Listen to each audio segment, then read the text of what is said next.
Hi, it's Attorney Mike Gravelin coming to you from Chicago as usual, and today we're going to answer the question, how did we get here?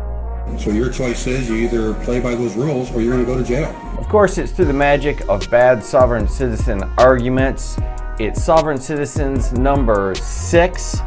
Strap in, we're going for a ride.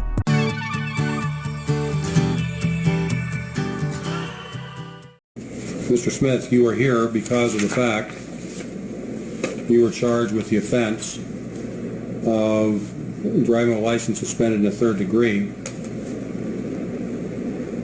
Alleged occurred in Mason County, Washington on or about the 17th of August 2019. This charge is a misdemeanor and is punishable by 90 days in jail and a $1,000 fine. Were you present when I went through the rights? Yes, I was, sir. Did you have any question about those rights? Kind of, yes. Corpus delicti in this case is kind of funky, being the state of Washington. It seems to be me to be a fictitious plaintiff. Corpus delicti is kind of funky, and nobody wants funky corpus delicti. In a sense, I can't subpoena a plaintiff that doesn't exist as a person. Okay, we're going to talk about a couple things first because what you're saying is gibberish. It sure is. Is it? It's gibberish. You don't even know what corpus delicti is. Corpus delicti produce the victim? No, that's not what it means. So you weren't impressed with my corpus delicti argument? And don't forget to hit like and subscribe, or the dogs get it. Definitions here.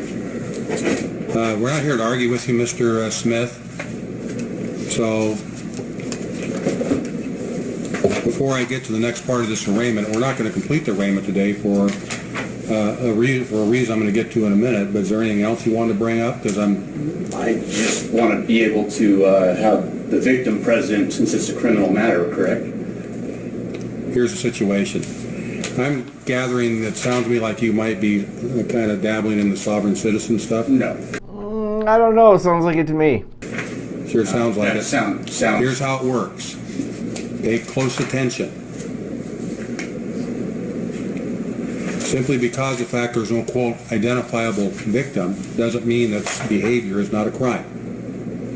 The state the state legislature has chosen to, which it has authority to do under the Washington State Constitution, to make driving offenses, including licensing offenses. There is no victim that need to be present. The only person that ever need to be present in court is any witnesses who claim they have evidence towards whether or not you committed the crime or not. The presumption is you did not commit this crime. And we're not going to have an argument about it. No. That's just the way it is. So at this point, my question to you was, sir, do you have any questions about the rights that I just went through? That should be either yes or no. Do you have any questions about the rights I just put on the record? Just the corpus delicti. That's not one of the rights I put on the record. We're going to try the funky corpus delicti again. We're going to try it again. Do you have any question about any rights that I went through today? Is it constitutional? Sir, you should answer the question. If you fail to answer the question, you may be sanctioned. You'll be held in contempt if you don't answer my question. No, I don't have any question or any questions. Okay? Did you understand your rights?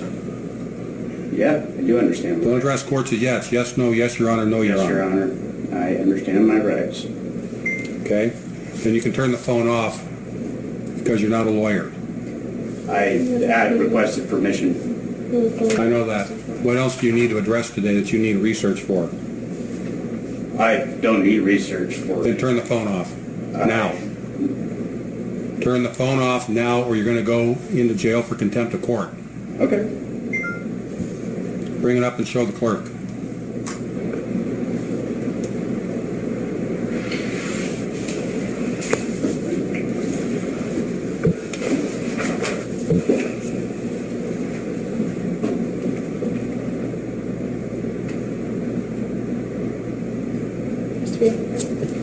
Okay? This is what we are going to do today. The court is going to reset this arraignment for 1 week from today at 1:30. you will need to be here. The reason for that is because the trooper, in his infinite wisdom, only wrote in his probable cause affidavit, stop for no license plate, no trip permit. That doesn't tell me anything, and I can't make a finding that there's probable cause for this charge to go forward. I don't know, I don't do criminal defense, but right here is an opportunity to say something a little more rational, like, well, if the state hasn't met their burden, even for probable cause, I would ask the court to dismiss the charges today. It may not work, he probably still sets it over your objection, but it's got a lot better chance than funky corpus delicti.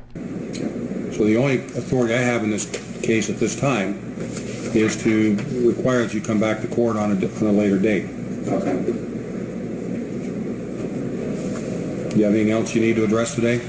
I have nothing else I need to address today. I'm sorry for asking the question, that question. I didn't mean to offend you. Not offending me, but I'd suggest either you learn a lot of law real quick or you perhaps see about being represented. I just had an issue in Thurston. You just have an issue in Thurston? I had an issue in Thurston too that had to do with the same issue. Around the same issue, yes. Well, one thing I don't do here is I'm going to listen to any legal argument that's a valid legal argument. That doesn't mean whether I agree with it or not, but whether it's well-founded. Corpus delicti, for your information, involves a requirement that before a defendant's confession, you can shut your book, I'm telling you what it is, and I've been practicing law for 37 years. And corpus delicti is a requirement that before, in the state of Washington, a person's confession to a crime can be admitted. There has to be some independent evidence that the crime charge actually occurred. So you don't get convicted based on confession alone. That's what it means in the state of Washington. It's a minority rule, quite frankly. Many states don't have that kind of a rule. I actually found that interesting, and it shows the judge trying to help the guy, honestly. He's saying, look, you're on the wrong path, go figure it out before you come back. So I'm not going to hear an argument from you about corpus delicti or produce a victim on a driving license, spend a third, and you're on notice. I'm already ruling we don't need to have a, quote, victim. Come forward.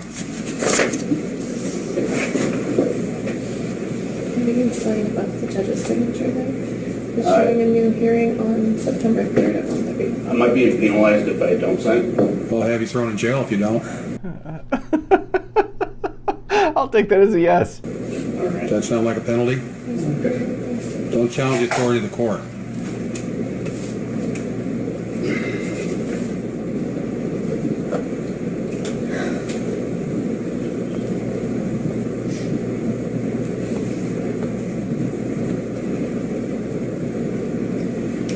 Let me see it. Proceeding under arrest. Reprint the order.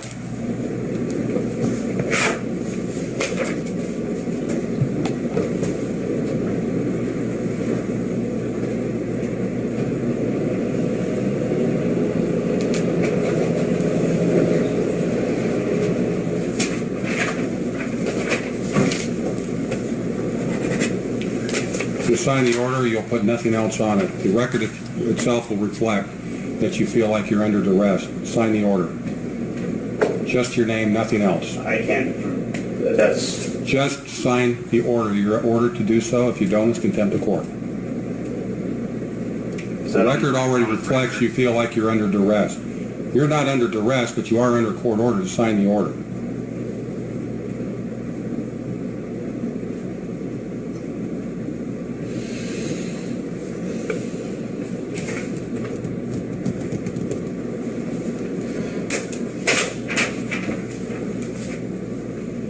Have a seat. You're in contempt of court.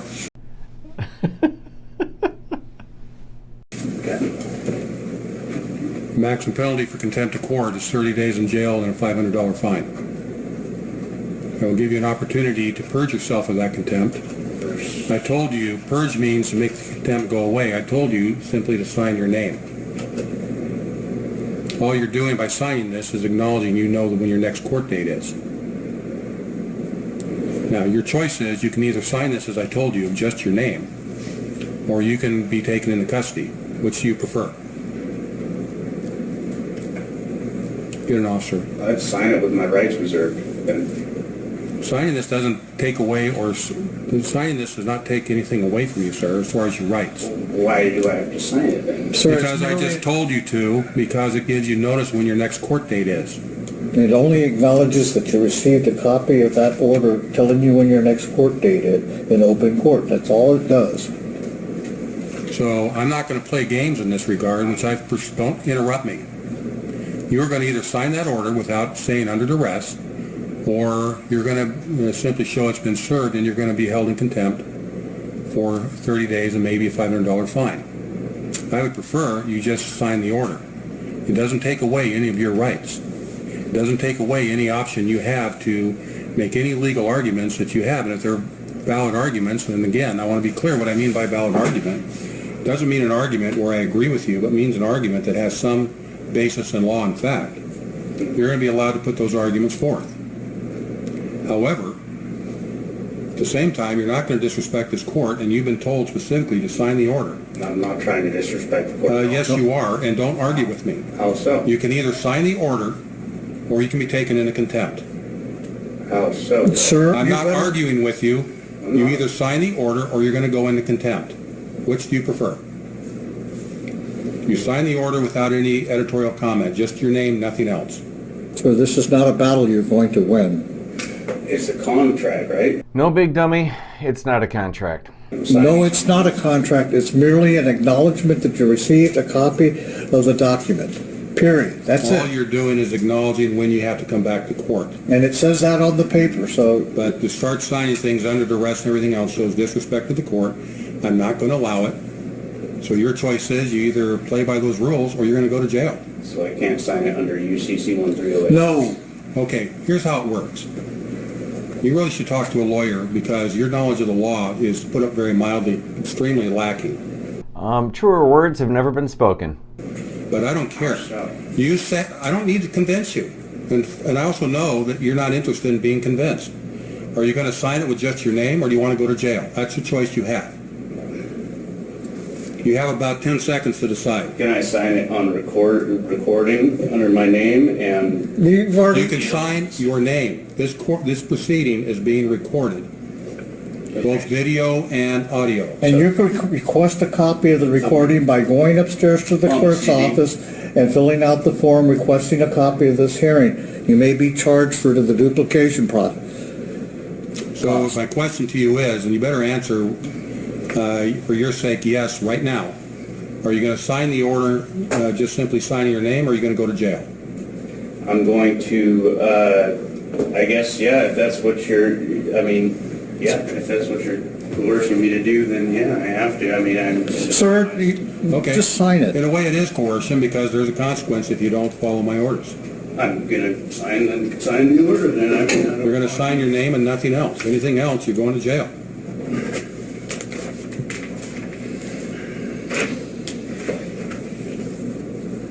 Do you guys have CDs here?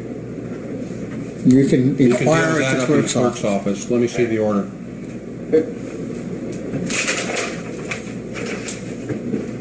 Okay. The defendant has signed the order with just his name. He's purged himself of the contempt. So we do not need to have anybody come over. I'm not issuing any pretrial release conditions because there's no probable cause. The only authority that I have in this case is to require you to come back, and I won't have any authority to do anything else if at that hearing probable cause is not found. If there's no probable cause, then this case is first appearance today, but the court does not have any authority over you besides tell you to come back, other than conduct inside the court. So you're free to leave unless you have something else you want to raise. I don't know that issue. Sir, you better just leave, because if you don't leave, you're going to become a guest of the Mason County Jail. Well, I was just doing Sir, Let him, Counselor, don't let him. directly, sir. I'm just communicating with him directly as a conversation.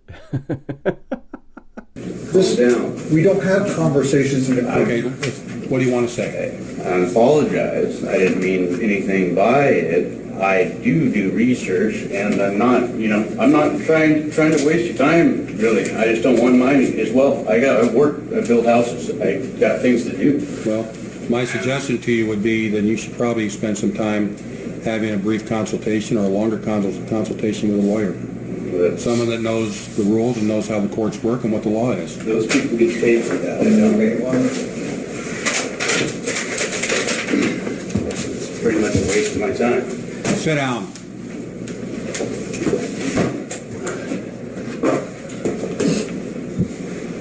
I purged the one contempt, but I don't need the editorial comment here. I understand. Don't talk, unless I say answer a question, don't say a word.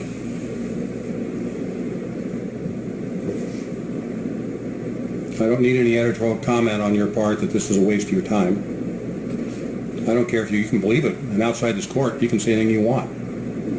You can tell everybody I'm the devil. I don't care. If you have a right to speak, don't say a word. But inside this court, you're going to show respect for the court. That means when you're directed to do something in the court, you're going to do it. And right now, what you're going to be directed to do is you may do one of two things. If you want to sit and watch the court proceedings for some reason, I can't imagine you would, then the situation may do so, but don't disrupt the court proceedings. Secondly, if you choose to leave, you may do so as well. But you will not utter a word until you're outside this building, outside this room, and you can say anything you want. If you violate that, it'll be contempt of court. And because it's occurring in the courtroom, I have the right to impose summary contempt. So those are your options. Either one is fine, but if you start giving the court editorial comment about being duressed or being a waste of your time or whatever, we're going to have a conversation about contempt. People will respect this court whether they want to or not. You're free to leave. Okay. Thank you, Your Honor.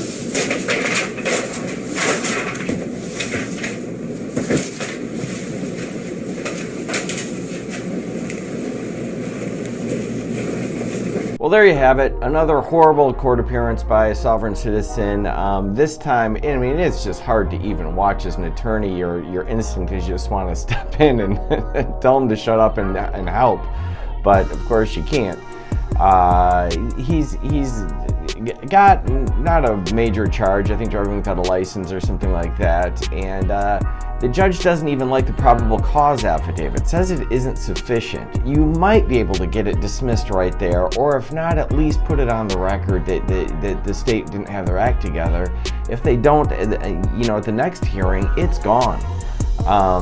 But no, he almost manages to turn this into jail time for himself, despite the fact that the judge is only saying, I want you to sign this order so you're aware of the next court date. That's it. That's all he had to do, and he was out. No bail, nothing. That's all he had to do to proceed with his day, but he almost messed that up. Here at Law Talk, we do a lot of videos answering common legal questions. We also do reviews of law in the movies and then on TV. We also share some of our more interesting cases. We're always putting out new videos. So if you like that, please hit like, subscribe, and ring the bell.